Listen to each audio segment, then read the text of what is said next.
कोई किसी की बॉडी को लेकर टेम्पो में डाल रहा है।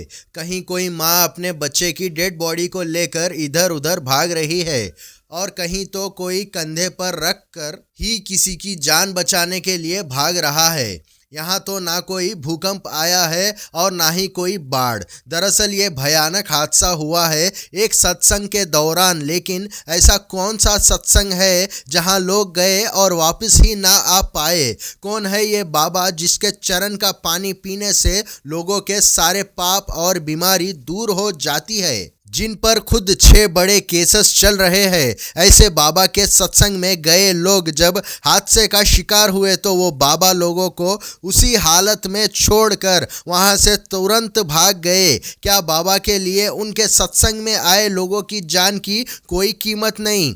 क्या सीखना चाहिए हमें इस दर्दनाक हादसे से? चलिए जानते हैं। 2 जुलाई 2024 खबरों में हर दिन की तरह चटपटी खबरें चल रही थी, लेकिन शाम को फिर एकदम से खबर आती है कि यूपी के हाथरस जिले के सिकंदरा राव कस्बे के कुर्रे गांव सत्संग के बीच भगदड़ मच गई, जिसमें अब तक 116 लोगों से ज्यादा की जान चली गई। तो अब क्या कई लोगों की जान सो कॉल्ड बाबा वापस दे सकते हैं, जो बाबा मरते हुए लोगों को पीछे छोड़ आए? क्या ही कहेंगे उस बाबा के बारे में। खैर, रिपोर्ट्स की माने तो बाबा के इस सत्संग में कुल 80,000 लोगों की आने की परमिशन ली गई थी, लेकिन यहाँ बताया जा रहा है कि लाखों की संख्या में भीड़ पहुँच गई और यकीन मानिए 40 से 50 बीघा जमीन पर टेंट लगे हुए हैं। पश्चिमी यूपी के अलीगढ़ हाथरस जिले में भी नारायण सहकार हरि का सत्संग हर मंगलवार को उनके ऑर्गेनाइजर्स करवाते हैं।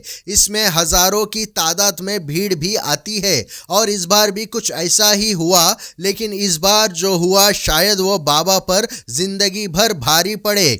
लोग इस हादसे के बारे में अलग अलग बातें कर रहे हैं, लेकिन बताया जा रहा है कि जब बाबा मंच से उतरकर वापस जाने लगे तो उनके पैर छूने के लिए कई लोग उनके तरफ बढ़ते और इसी बीच एक के बाद एक भीड़ में अफरा तफरी मच जाती है और देखते ही देखते लोग एक दूसरे को कुचल कर दौड़ने लगते हैं। इतना ही नहीं, ऐसा भी बताया जा रहा है कि ऑर्गेनाइजर्स में से किसी ने इस भीड़ को कंट्रोल करने के लिए वाटर कैनन का इस्तेमाल भी किया, जिसके बाद हालात बद से बदतर होते चले गए। भीड़ शांत होने की बजाय कहीं और ज़्यादा भड़क गई, जिसके बाद लोग बाहर निकलने की कोशिश में एक दूसरे को कुचलते हुए निकले, जिसमें कई लोग तो गेट के बाहर वाली नाले में भी गिरकर घायल हो गए, जिसका रिजल्ट ये हुआ कि इस अफरा तफरी में बच्चे और महिलाएं बुरी तरह फंस गए और इसी वजह से मरने वाले लोगों में ज़्यादा संख्या बच्चे और महिला है। लेकिन सवाल अब ये खड़ा होता है कि भाई भला ये बाबा है कौन जिसकी वजह से इतना सब कुछ हो गया? और हैरानी की बात यह है कि इस हादसे के बाद से बाबा अभी तक गायब है। उनका कुछ अता पता नहीं है। लगता है बाबा का खुद धर्म कर्म से विश्वास उठ गया है। लेकिन यहाँ एडमिनिस्ट्रेशन की गलती भी नहीं है। उन्होंने अगर परमिशन नहीं दी तो वो ये सब कैसे कर पा रहा है? क्या अब एडमिनिस्ट्रेशन या बाबा ये जिंदगियां लौटा सकते हैं? कौन है ये भोले बाबा? देखिए, ये सत्संग का प्रोग्राम हो रहा था विश्व हरि भोले बाबा का, जिनके भक्त इन्हें भोले बाबा के नाम से पुकारते हैं। लेकिन ये भोले बाबा पहले भोले नहीं थे।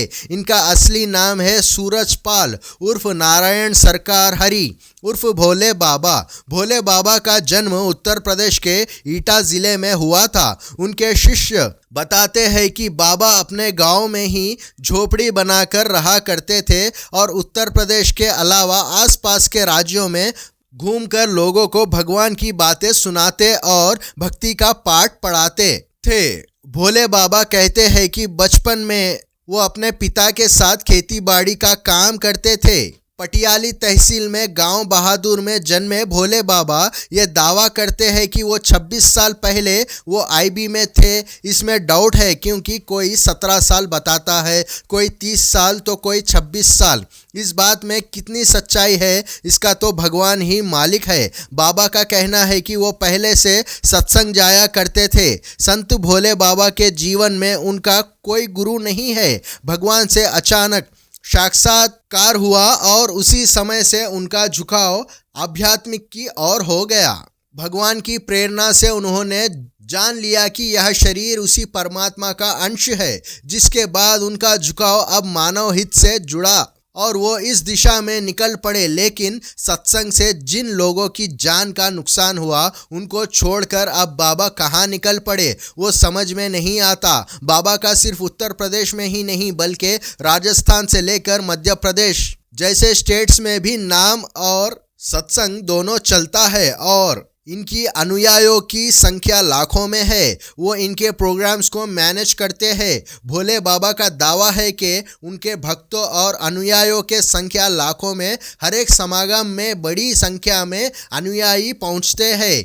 कई बार किसी समागम में उनकी अनुयायियों की संख्या 5 लाख से भी अधिक हो जाती है। वो कहते हैं कि अपने अनुयायियों को हमेशा कल्याण की बात सिखाते हैं और मानव सेवा से जुड़ने की प्रेरणा देते हैं। लेकिन इससे भी बड़ी बात यह है कि कैसे भला ये बाबा आज के ज़माने में खुद को इंटरनेट से छुपा कर रख पाया है, क्योंकि ये बाबा का किसी सोशल मीडिया पर कोई पेज नहीं है जहां हर कहीं, चाहे वो बिजनेस हो, मेडिकल ट्रीटमेंट हो, इंस्टीट्यूट हो या फिर वो हर चीज़ जो किसी के लिए फ़ायदेमंद हो सकती है वो इंटरनेट पर है। बाबा क्यों सोशल मीडिया से दूरी बनाए बैठे हैं? हालांकि सोशल मीडिया बैकफायर भी कर सकता है। जैसे एक बाबा जिनकी सोशल मीडिया पर मीम्स वायरल होते हैं उनके अनपढ़े जवाबों को लेकर। लेकिन यहाँ सवाल ये भी खड़ा होता है, अगर आप सही हैं तो आप इन चीज़ों से क्यों डरते हैं? क्यों आप मानव हित में किया गया काम कुछ कस्बों, ज़िलों या स्टेट्स तक ही रखना चाहते हैं? या फिर इसके पीछे ये भी हो सकता है शायद आप डरते हैं कि कुछ तो ऐसा है जो अगर दुनिया के सामने आया तो कहीं आपकी पोल ना खुल जाए। इन सवालों का जवाब तो बाबा के पकड़े जाने के बाद ही मिल पाएगा। यहाँ उत्तर प्रदेश के एक्स डीजीपी विक्रम सिंह ने इस मामले पर बाबा और ऑर्गेनाइजर्स पर आरोप लगाया। इतना ही नहीं, उन्होंने खुद माना है कि इसमें एडमिनिस्ट्रेशन की भी गलती है। उन्होंने जब इस तरह की परमिशन नहीं दी थी तो उन्हें इस बारे में जांच करनी चाहिए थी। विक्रम सिंह ने बाबा पर आधा दर्जन केस होने की बात भी कही है, जो उन्हें सालों के लिए जेल भेजने के लिए काफ़ी है। उन्होंने कहा, हमारे समाज के लिए ये दुर्भाग्य है जिसके ऊपर 6-7 अपराध हो। जिस इंसान पर यौन शोषण तक के अपराध हो वो अपने को चमत्कारी बता रहा है। अब कौन समझाए, बाबाओं का मेला सा लग गया है, कहीं आसाराम, कहीं राम रहीम तो कहीं अब ये भोले बाबा। इसके बाद सवाल ये भी खड़ा होता है कि भला एक इंसान के पीछे इतना भी क्या पागलपन के लोग अपनी जान की परवाह भी ना करे। 100 से ज़्यादा बॉडीज हाथरस पोस्टमार्टम हाउस ले जाया गया। मरने वालों में 25 से ज़्यादा लोग तो सिर्फ ईटा के ही है।